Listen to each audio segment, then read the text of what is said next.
Hi, everyone. This is Dr. Cheryl Selman, and welcome to The Love Code. Thanks for joining me today.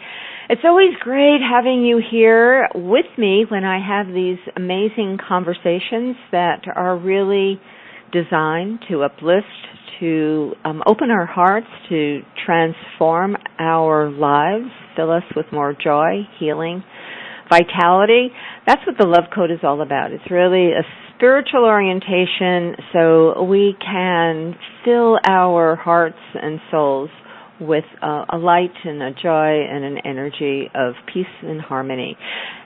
And, as always, these conversations really uplift me as well as everyone listening.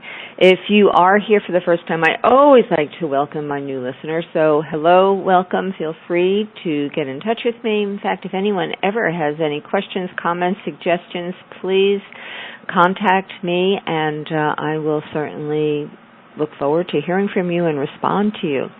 And if you are listening for the first time, I invite you to go to my Facebook page, which is What Women Must Know, which is the name of my other program on Progressive Radio Network, and also my website, which is drcherylselman.com. And if you go to either of those places, either like me at Facebook or opt in to my website, I send these archive shows out every week, so they just go right to you. You won't miss a show, and you'll get both of the programs that I produce every week, the Love Code and also What Women Must Know. And if you're really wanting to be uplifted throughout the week, that's the thing to do. So it's Dr. Cheryl Selman, and Facebook is What Women Must Know. Well, Love Code is all about understanding how to open our hearts, how to live life in a much more loving way. And today we're going to talk about the healing love of dogs with my guest, Clive Wynne. And just a little bit about Clive. It's Dr. Clive Wynne. He's a Ph.D. and is the founding director of the Canine Science Collaboratory at Arizona State University. He has published pieces in PsychologyToday, New Scientist, and the New York Times, and has appeared on National Geographic Explorer PBS and the BBC. He is the author of this wonderful new book called Dog is Love, Why and How Your Dog Loves You. And it's my pleasure to welcome Clive to the show today. So hello and welcome, Clive. Thank you, Cheryl. Thank you for inviting me. It's a pleasure to be with you this afternoon. Well, it's great having you. I got your book, and I just thought, this is such a great topic. I'm so curious to know more about dogs and our relationship to dogs. Unfortunately, if I could, I'd have a dog, but I travel so much, it's not fair to a dog to have to farm him out or her out. So it's not quite time. I've had dogs in my life in the past, and I actually am a dog person, I would have to say. So I'm kind of a godmother to a number of other dogs. I don't have any of my own. And I just have been reading your book, and it's so fascinating to understand more of the nature of dogs. Who are these beings? I always have that question. They're so amazing in people's lives. So before we get into that really fascinating area, I want you to share a bit about your journey and how you found your way into this canine world. Well, absolutely, Cheryl. So for me, the story of dogs in my life starts when I was a kid, particularly a teenager and an adolescent, when we had a wonderful dog called Benji, who I still remember so fondly, who I felt when I was an adolescent, a teenager. You know, it's a difficult phase of life. You feel that nobody really understands you. But I really felt that dog understood me. At some deep emotional level, I felt this connection to Benji, which was really helpful to me. As I say, it's a difficult phase of life, and it was really a great source of comfort to me to have this dog who seemed, obviously not intellectually, but at an emotional level, he really seemed to understand me. And so I tell the story in the book, Dog is Love. You know, I grew up and I went to college, and I was always interested in the minds of animals, and I became an animal psychologist who studied the minds of animals in the way that animal psychologists usually do. You know, we tend to study animals that are small and easy to keep in cages in labs. I worked a lot with pigeons, a little bit with rats. They're the kind of bread and butter animals that animal psychologists often work with. But there came a point about 15 years ago. I don't want to call it a midlife crisis because that's just a cliche. But there came a point where I knew I needed some new challenges in my professional life. And I realized I wasn't just interested in animal minds. I am abidingly interested in animal minds, but that wasn't enough. I was also very intrigued by how people and other species interact with each other, about human-animal relationships. And you don't have to think about this for long to realize there is no animal with which people have had a longer relationship or with which people now have a stronger, more intense, more intimate relationship than with our dogs. And so about 15 years ago, I turned the big ship of my research enterprise around and I started studying dogs. And so in that way, I've been able to bring into my professional life a being that I have such a strong emotional connection with. I think very few people are privileged in that way, that their professional life is also emotionally extremely rich and satisfying because I study these beasts that I love so much. So let me just go back a bit. So you became an animal psychologist. What is the purpose of being an animal psychologist when you were studying all those other animals, the pigeons and the rats? And right. What is the purpose? What are you trying to achieve? I find that really a fascinating area. Yeah, absolutely, Cheryl. So it's a great question. Animal psychologists, every animal psychologist would answer for themselves, right? But I think broadly speaking, the aim of animal psychology is to understand the minds of animals, how they differ from human minds, and how they differ from each other. So, for example, to give you one case that I was involved in. So it used to be believed, going back to ancient philosophers, even the ancient Greeks, that what makes the difference between humans and all other living creatures is that only humans can reason. And so I was involved back in those days in a series of studies on pigeons, showing that pigeons are capable of reasoning. And so that's very interesting. It gives us a better perspective on what does, or in this case does not, make us human beings unique. We are not unique in our ability to reason. Some other species can reason as well.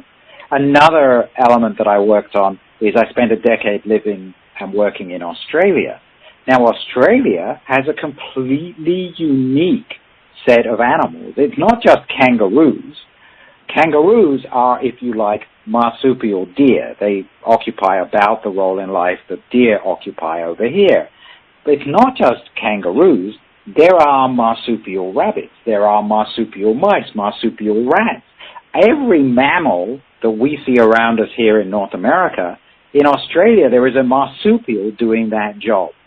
But marsupials have been very, very little studied by animal psychologists, and so I was able to do some fascinating work, or to me at least fascinating work, looking into the minds of some marsupial species and understanding how they reason about the world and learn about the world. So there are, as I say, if you interviewed 20 animal psychologists, you would get different answers from each of them.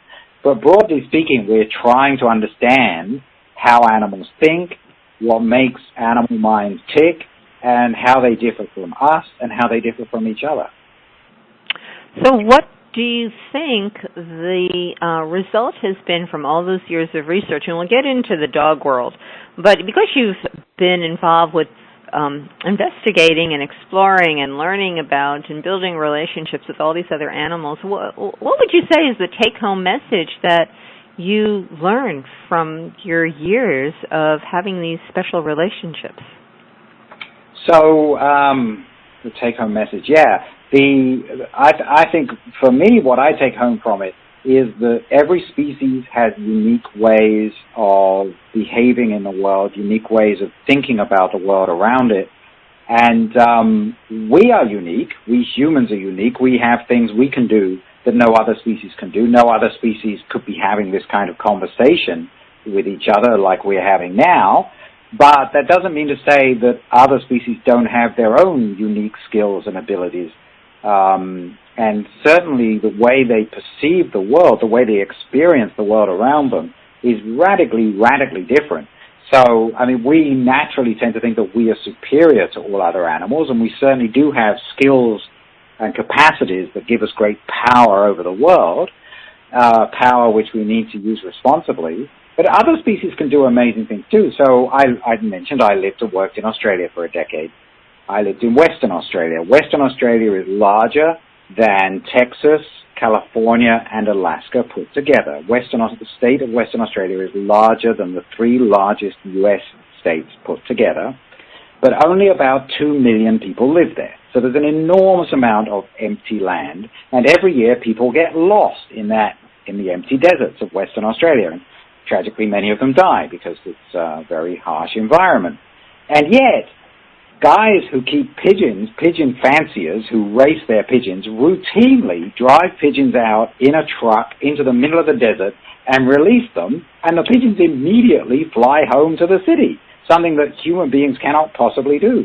So in this case, we're seeing pigeons have a way of understanding the world around them, actually several ways of understanding the world around them, that give them a capacity which we human beings can only emulate using a GPS system.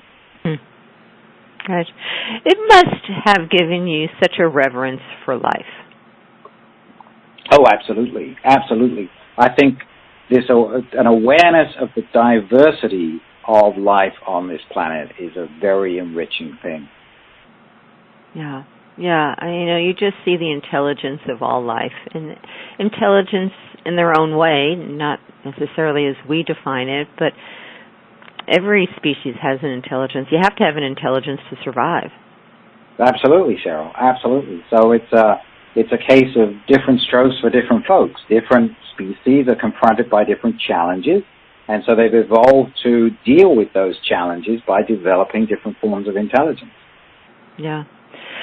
Yeah, well, gosh, that's an interesting subject, but we'll move on to dogs because there are so many dog lovers out there in the world, and I'm sure so many of my listeners are avid dog lovers and are really, keen to learn more about dogs and who these creatures are and our relationship to them. So let's talk about dogs and how they relate to humans. What was it you wanted to study about them?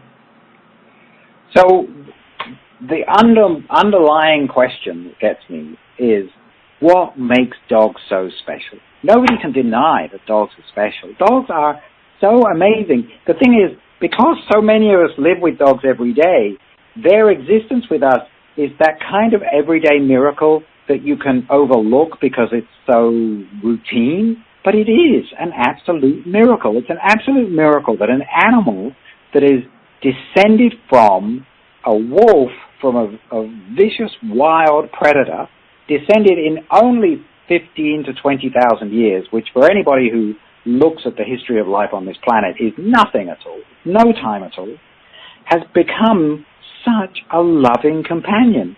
There's an everyday miracle there that when I come home, I know how my dog's feeling, and there's every sign that my dog knows how I'm feeling. And yet, who are we to each other? We're not related in any kind of close way at all. My dog wags her tail, right? You see a dog wagging its tail, you know what she's saying to you. How do you know? You don't have a tail. Your friends don't have tails. And even the parts of your body that you could lift up and wag around, like you could lift up your right arm and wag your right arm the way your dog wags her tail. But you don't. We don't do anything like that. I sometimes do this when I'm giving talks to people. I pick up my right arm and I wave my right arm and I say, here, I'm conveying to you how happy I am to be with you. And people are completely stupid because no human being conveys their happiness by waving their arm or their anxiety by tucking their arm between their legs. I mean, that would be crazy beyond belief. And yet our dogs do it and we instantly get it. We instantly grasp what our dogs are communicating to us.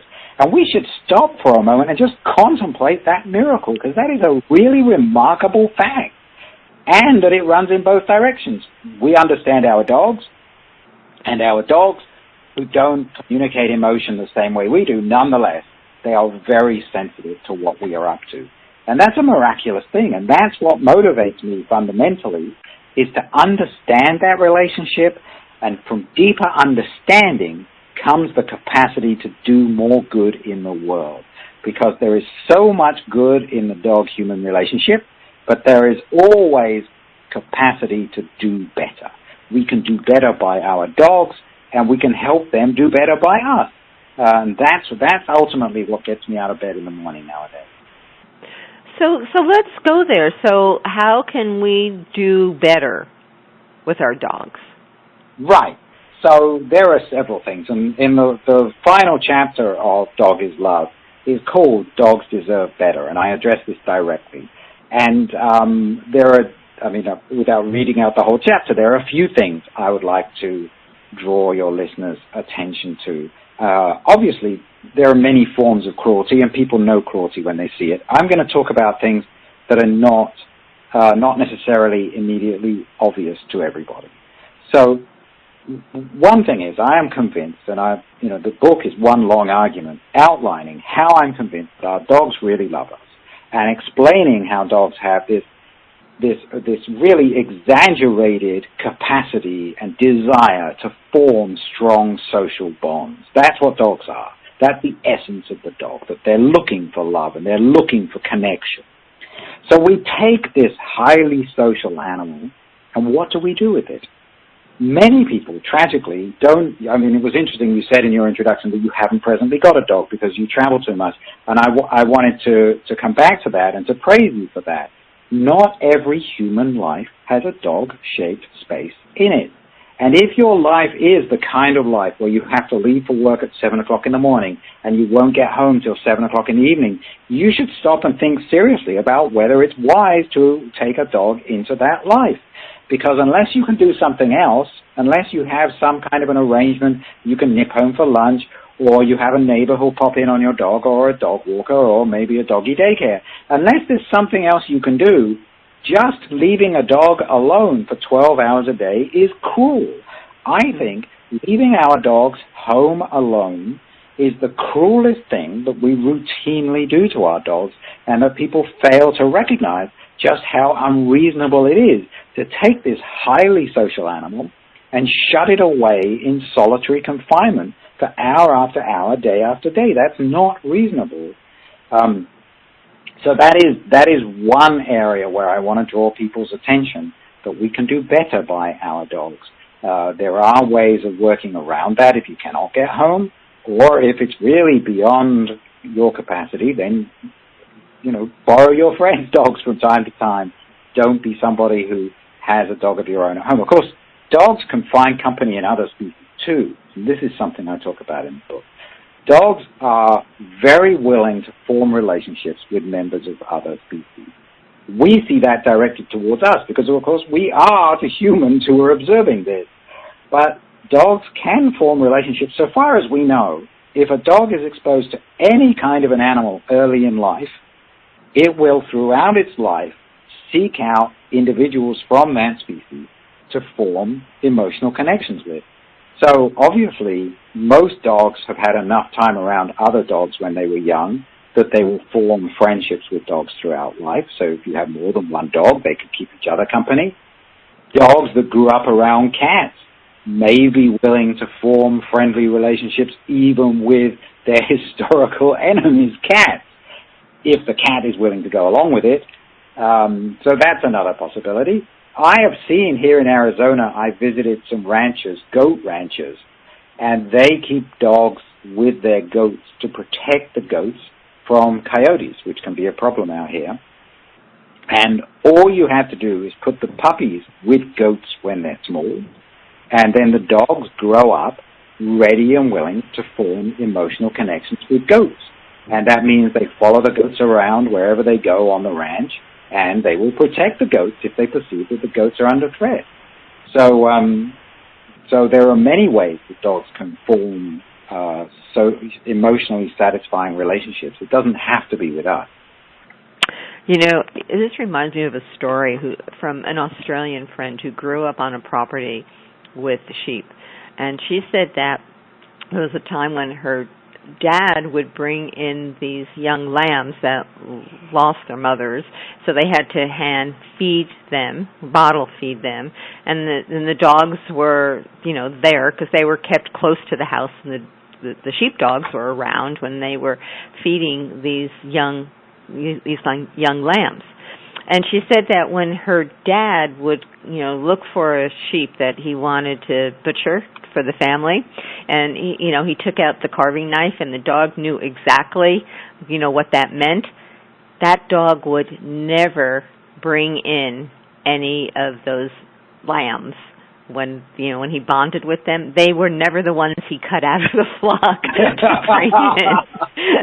So it just reminded me of that story of the bonding, and he said, "No, you don't touch those guys. These are my friends." Well, I can tell you a wonderful story from Australia. The most extreme case I was able to find of dogs bonding with another species is from an island just off the south coast of Australia on the eastern side, where there are dogs who take care of penguins. So there's an island just off the coast of Australia where penguins live, and unfortunately this island is a little too close to the mainland, and at certain times of year, at low tide, foxes can get across onto the island, and foxes repeatedly decimated the penguin population on this island. Until one day, a local farmer who was farming free-range chickens and had dogs who guarded his chickens, he had the brilliant idea of, why don't we put a couple of these dogs out on this island, having first let the dogs grow up around penguins so that they develop a bond, or at least we'll see whether dogs can develop a bond with penguins, put the dogs out on the island, and sure enough, the foxes are no longer a problem. They have a couple of kennels out on the island, and the dogs live out there and keep an eye on the penguins who they've fallen in love with because they were raised with penguins. And so now you have these dogs loving on penguins and keeping an eye open, and there hasn't been any trouble. They've been doing this for several years now, and there hasn't been any subsequent trouble from the foxes because the foxes are shooed away by the dogs. I haven't seen this myself yet. Because I lived in Australia for a while, I have friends there, and my wife's from there, and so on. So I do visit Australia, but the problem is that I only have time to go down there in our summer, which is when it's winter in the southern hemisphere, of course, and the dogs don't live on the island in the winter. The winter storms are enough to keep the penguins safe in the winter, and it's not really kind to leave dogs out in kennels in the winter. So the dogs live on the mainland in the winter and only go out to protect the penguins during the summer, which I haven't yet been able to see for myself. But one of these days, I'm going to get there. That would be great. I bet that's Phillip Island you're talking about, right? Yeah. Yeah. I've actually seen those fairy penguins down there, but I haven't seen the dogs.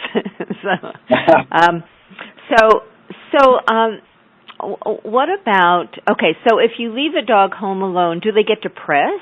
Do they get sick? What are the consequences of leaving a dog home? So the term that people use is separation anxiety. That's the most common label that's used. I couldn't say that the science of dog behavior is sufficiently advanced to be able to be entirely confident whether we're talking about anxiety or depression, but it's some kind of distress, and we see it behaviorally in dogs will bark inappropriately, dogs will make a mess, toilet problems in the house.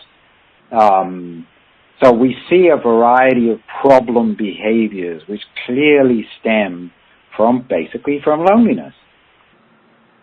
Right. My brother had a dog, and when they would leave him home when they went to work, and when they came back, every garbage pail had been gone through, the curtains had been chewed up. That dog was not happy. It's like destroying the house. Well, as I say, it's too much. It's too much to ask of our dogs to spend such extended periods of time alone. In Sweden, there's actually a law that you must not leave your dog alone for more than 4 hours at a stretch. And I'm not suggesting that we take on board Swedish law, but I think it's something everybody should stop and think about. If your life is structured so that it would be very difficult to not leave your dog alone for more than 4 hours at a stretch, then you probably shouldn't get a dog.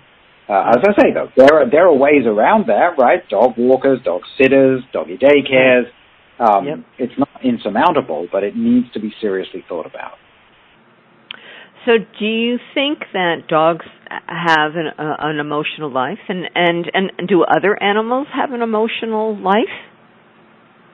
Well, Cheryl, so it's interesting. Emotions are much deeper in animal psyche than what we call cognition, thoughts, and so on, right? So, yes, I'm convinced that dogs have an emotional life. Cats have emotional lives. They're not experiencing necessarily the more complex emotions, but basic emotions, basic states of happiness, sadness, of loneliness, pleasure in company. You don't have to think hard to experience those kinds of emotions. They're just sometimes philosophers call them raw feels. They're very basic experiences. Now, there are other kinds of emotion, like guilt, for example. Guilt is a much more intellectually demanding emotion, because to feel guilt, you have to understand that you did wrong, and you have to understand that your community is angry with you for having done something wrong. So you have to be able to think several steps before you can feel guilt. But just to feel bad or to feel good, there are no intellectual steps involved in that. So I'm thoroughly convinced that our dogs certainly do experience the basic emotions, yes. Do you think they experience guilt? I mean, I've seen dogs that they don't. I mean, they've eaten things they shouldn't have eaten, and they know they shouldn't have eaten them, and they have that look that when you catch them. So Cheryl, there are wonderful studies by Alexandra Horowitz at Barnard College in New York City. Wonderful studies on the guilty look in dogs, because dogs certainly do look guilty. Absolutely. I mean, you can find photos online and videos on YouTube. Dogs with the, hang dog face. What looks guiltier than a hang dog face, right? It's a cliche. But what's absolutely fascinating in these very clever studies that Alexandra did, it doesn't actually make any difference whether the dog did wrong or not. So she did these beautiful studies, and other people have picked this up since then, where they have dogs and their owners, and she lied to half of the owners, right? So she lied to half of the owners as to whether their dog had done good or done wrong. And what's interesting is that the hangdog face appeared, the guilty look appeared on the faces of the dogs, not the dogs who've necessarily done wrong, but on the faces of the dogs whose owners believed they had done wrong. And what's really going on with the guilty look on a dog's face is that the dog can perceive that their human is angry with them. And that look that the dog develops isn't a recognition of guilt.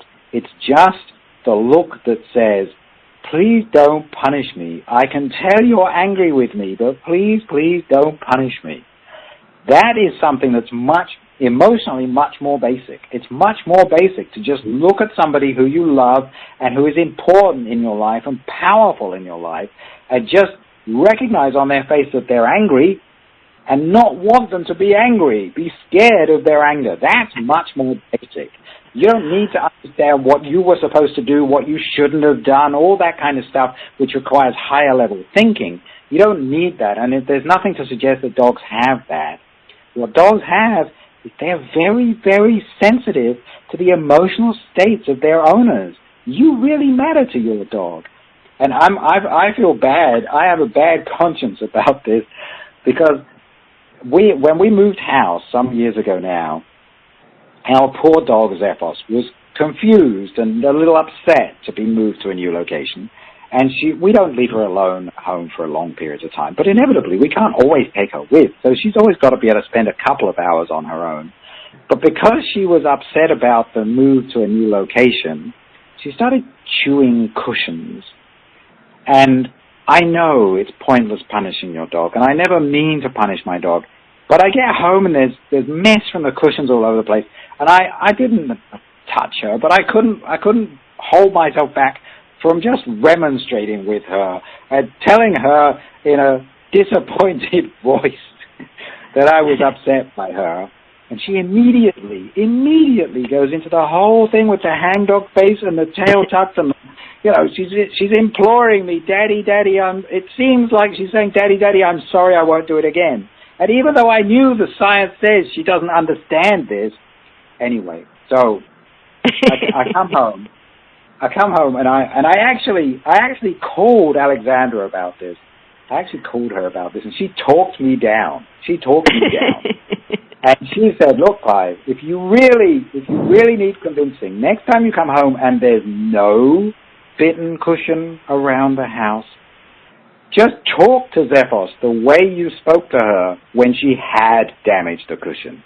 And so I did this, and I came home, and I acted it out, and there was no damage in the house. But I said to Zephos, I'm very disappointed in you that you were...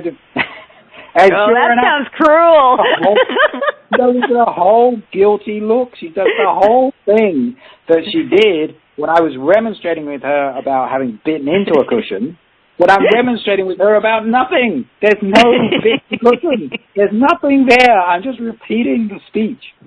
And so it's totally about her sensitivity to me, which is, of course, why I love her, because it's just so exquisite that she is so sensitive to my moods.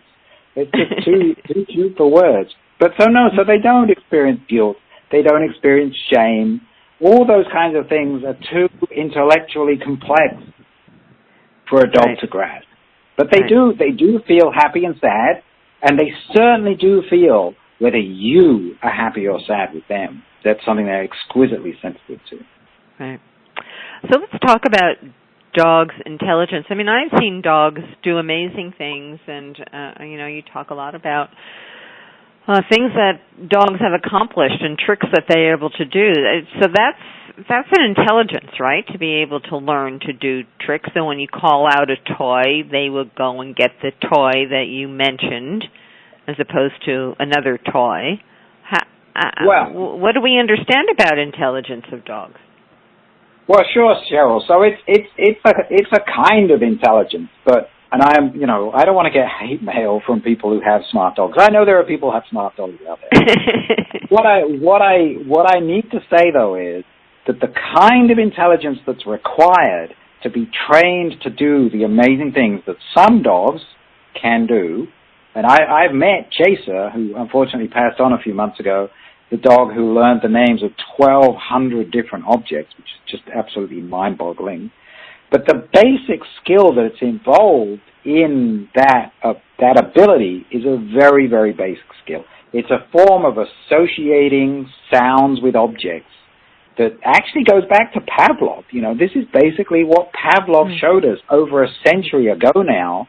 And it's not, although Pavlov used dogs, every animal that's ever been tested for this ability to associate things together has been shown capable of doing this. And although what Chaser could do, knowing the names of 1,200 objects, I like to say I knew Chaser before she was famous, because I actually was put onto her by a friend who was a colleague of the retired professor who trained Chaser, John Pilley, who's now also passed on. I went out to their home, and John Pilley had 1,200 toys in boxes on his back deck. And he and Chaser went out on the front deck so they couldn't see which toys I chose.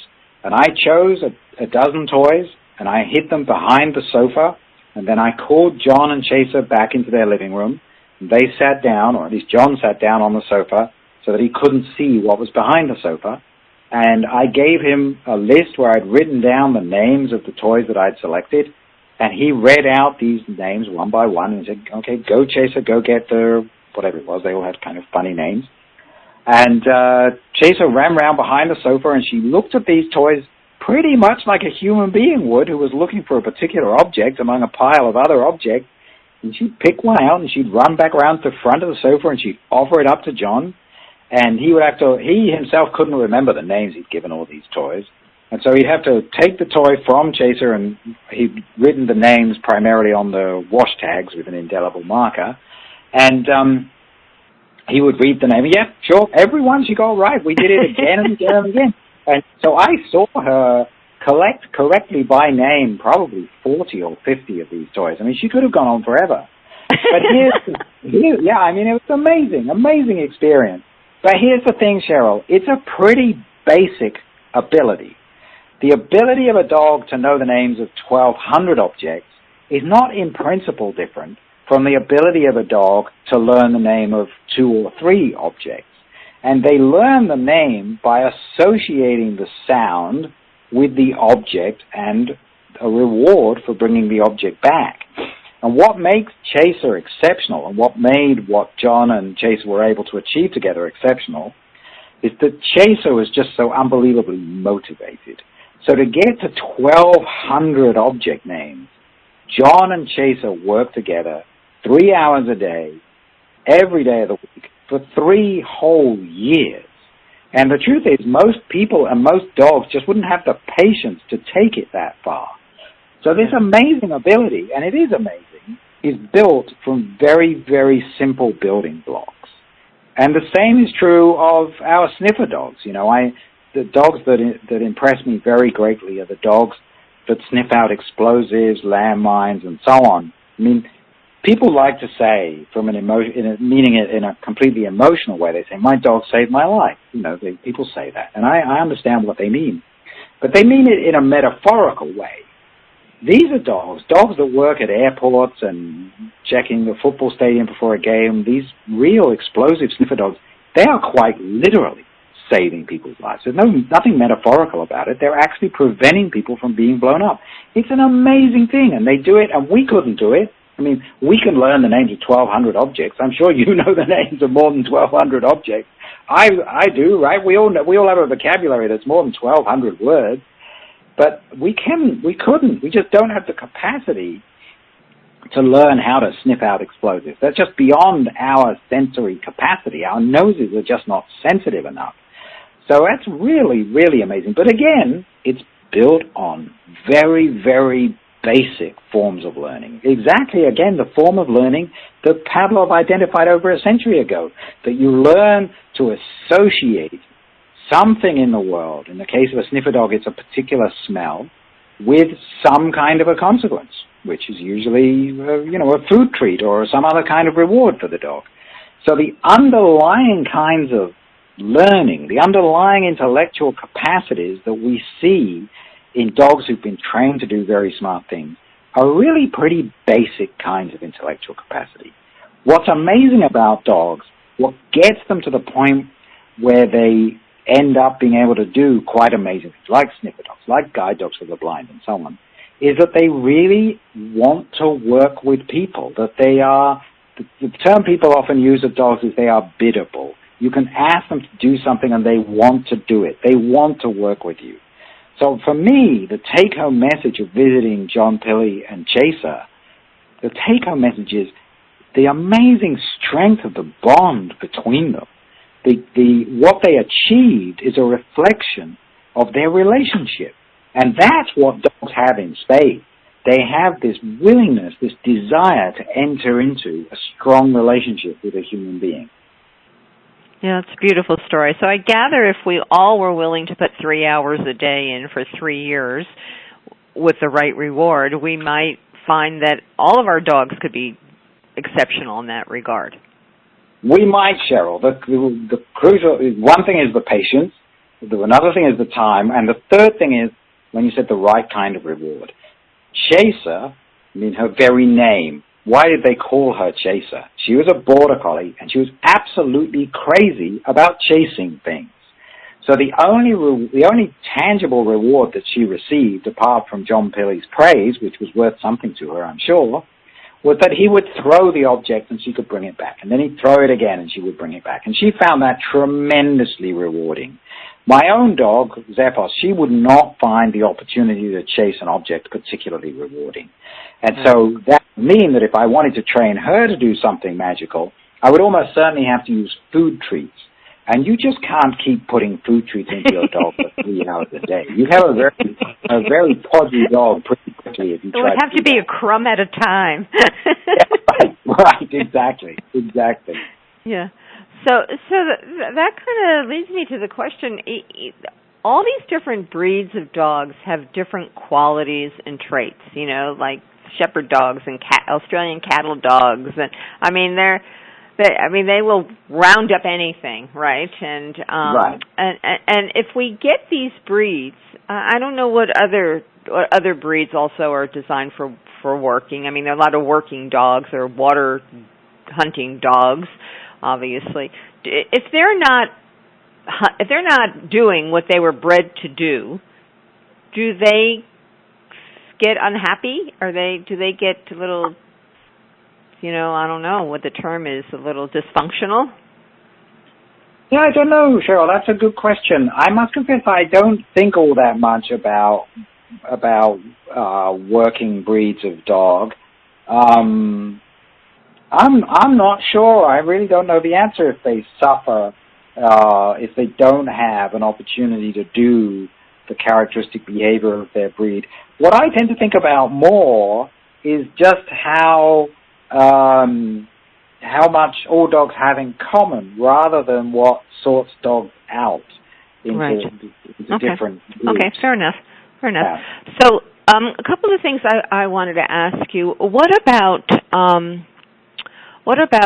dogs that have been traumatized? So dogs that you find in rescue places, you know, and you know, whatever rescue facilities there are in one's, you know, neighborhood. You know, when you're looking for a dog, so these dogs that had a past history, some of them have been abused one way or the other. What is it that we need to know that if we adopt one of these dogs that have behaviors that showed they've been abused, how do we create a healing for them and in the relationship? Well, so I don't want to be Pollyanna-ish about this. I mean, there certainly are dogs that have suffered so badly, especially early in life, that there are going to be serious behavioral problems. And I'm not a dog trainer, so I'm not going to try and give advice in domains I'm not expert in, but there are expert dog trainers out there, and in difficult cases you may need to call on the help of an expert, and there are good people out there. But one thing I will say is, Cheryl, that dogs are strikingly resilient. They can bounce back from quite difficult circumstances. All you need to provide is a loving home, and dogs respond to that a lot of the time. So a lot of dogs can find their way back from circumstances that would surely cause PTSD in a human being, but dogs do seem to have more resilience and greater capacity to bounce back. And for dogs that really have had such difficult early lives that they're not able to make it on their own, then you do need to call on somebody who's perhaps a certified professional dog trainer or one of the other reputable certifications. Unfortunately, nationally and even at the state level, there are no qualifications required to call yourself a dog trainer or an animal behaviorist. Unfortunately, those are completely unregulated. It's a completely unregulated profession at the legal level, but there are some good certification bodies.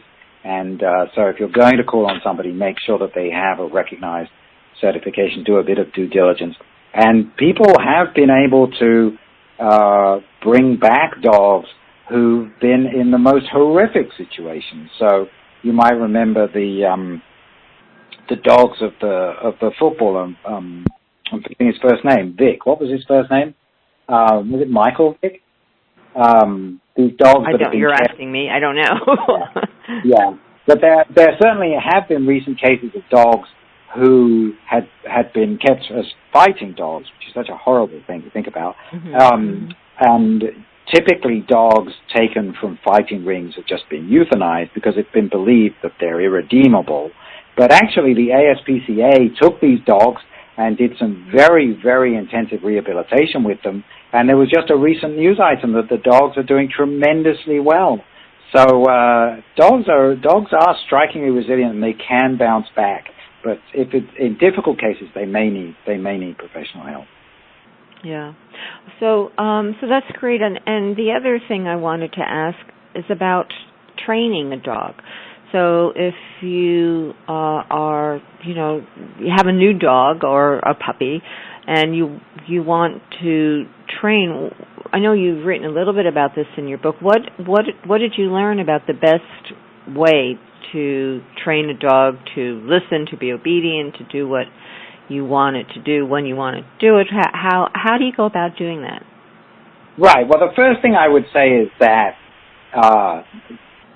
training beyond a certain basic minimum is not essential to have a wonderful relationship with your dog. I mean, my dog, I can't, what do they say? The cobbler's children have the worst shoes.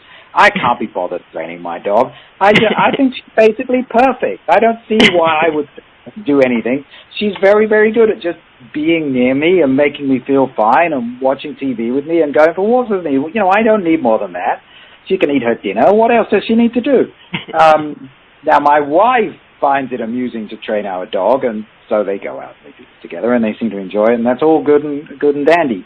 So you don't need to feel, let's not get competitive about this. I mean, you don't need your dog to do much, right? I mean, your dog's just a companion. That's what your dog wants to be, and all your dog needs to be is a companion.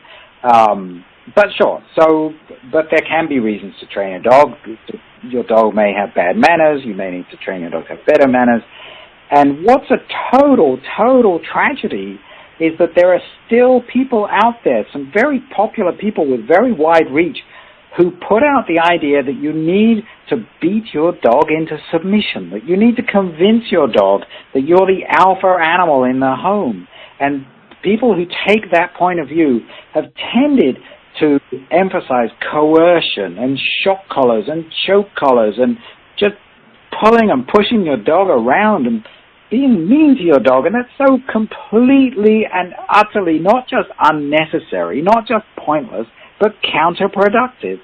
It's true that our dogs do look to us for leadership. That's true. Our dogs are social beings, and they understand social hierarchies, and they understand that we're in charge. They understand that because we are the ones who can open the kibble bag. We are the ones who can let them go out and tell them when to come back in.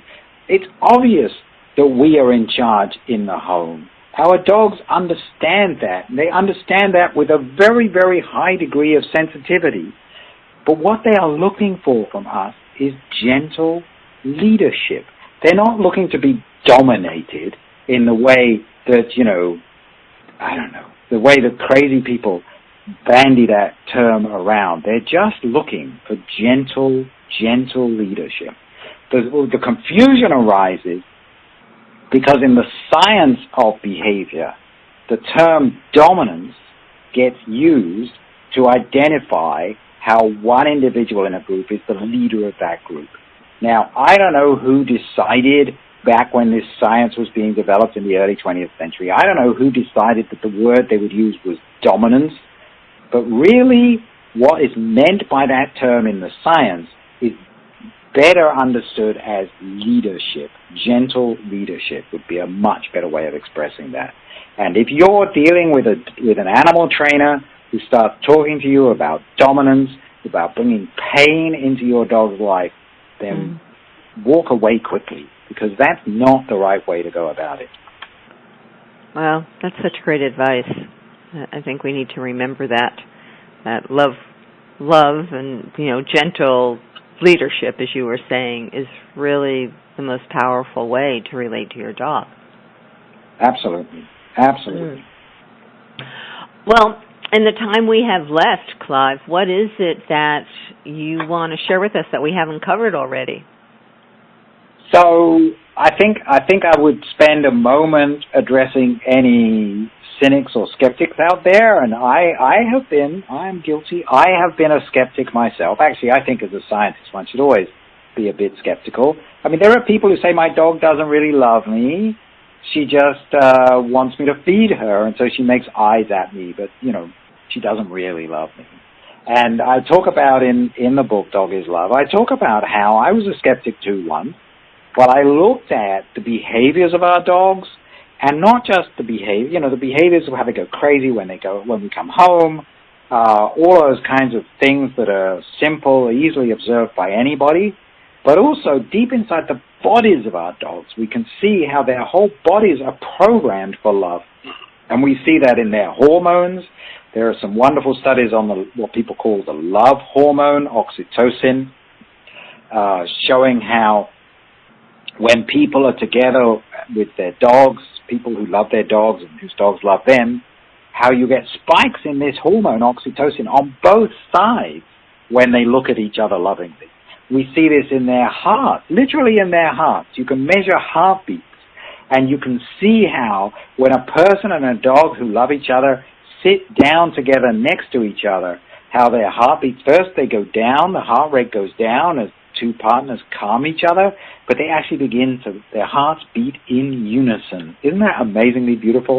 That the hearts actually beat together as they settle down together. We see it in their brains, where there are studies out of Emory University in Atlanta, where Gregory Burns has trained dogs to lie still in brain scanners so that you can see the activity in a dog's brain when it's reminded of the presence of its owner, and you see how the reward centers in the brain light up. In most dogs, they light up even more to be reminded of the presence of their owner than when you remind them of the possibility that they might get a small piece of hot dog.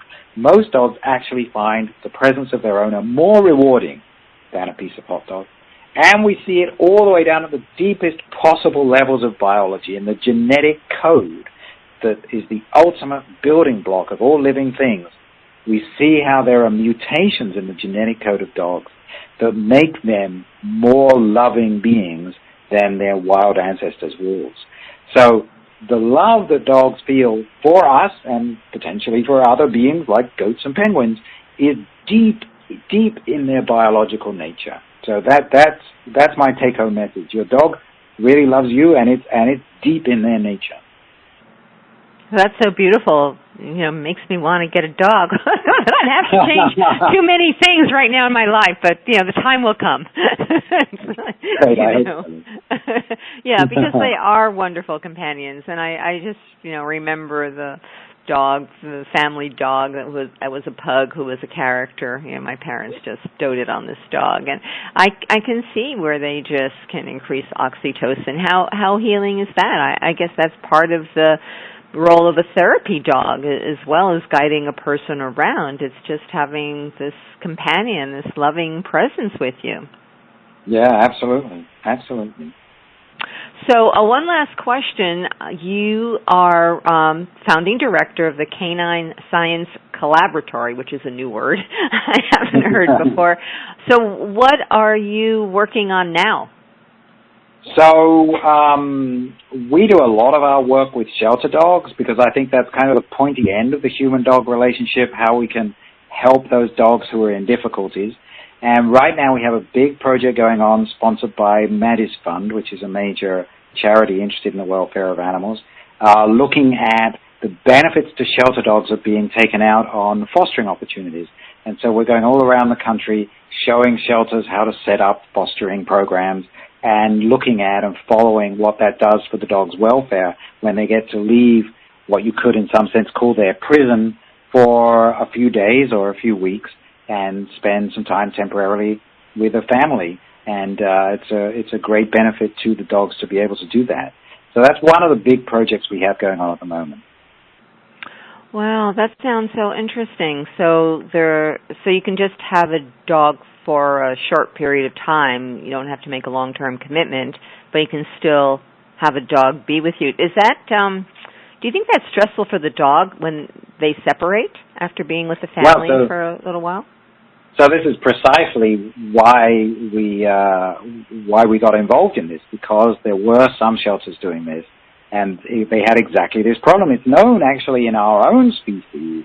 There are places where prisoners are allowed out on weekend release, and studies have been done on this that find that the prisoners allowed out on weekend release, they are that much more depressed on Monday for having been free through the weekend than prisoners who were not set free for the weekend. And so there was concern that that might be true for dogs as well, and that it might therefore not be such a great idea. But actually it's not true of dogs. Dogs do not suffer any rebound anxiety, depression once they get back into the shelter because they were out for a few days or a weekend or a week or whatever. So no, there are no negatives for the dogs. The dogs are definitely happier while they're out. They're also more likely to get adopted if they're out and about in the community. You might put a collar on the dog or a coat on the dog that says, hey, I'm available for adoption. And then the foster family take the dog out to cafes and things, and people notice the dog. So it improves the dog's chance of getting adopted, gives the dog a better time while it's out. And if the dog has to go back to the shelter, the dog suffers no residual ill effects because it's depressed to be back in prison or anything like that. So it's a win-win all the way around. It's a great idea. Oh, that's great. It's a great concept, and I trust it'll just grow around the country because it sounds like it's a really kind way to work with these sheltered animals and give them the best chance of getting adopted, being seen. Exactly. Yeah. We're in the middle of a 3-year project reaching out to 100 shelters all around the country. My team just got back from Detroit. I'm afraid I don't remember where they're going next, but they're going all over the place. It's a big thing. And they've had success. Oh, absolutely. Yeah, no, it's tremendous. We did a small project first to prove that it was a good idea, and now we're going nationwide, and it's going really, really well. Oh, that's great. A great note to end on, Clive. So I want to encourage people to pick up Clive's book, Dog is Love, How and Why Your Dog Loves You. So whether you're a dog lover or want to be a dog lover, you will be a dog lover after you read this book, and you want to rush out and get your dog, find your companion, please pick up a copy, Dog is Love. And if you want to learn more about Clive Wynne and what he's doing, his website is Clive Wynne, and it's WYNNE for Wynne, WYNNE.com, CliveWynne.com. You can learn more about Clive's work.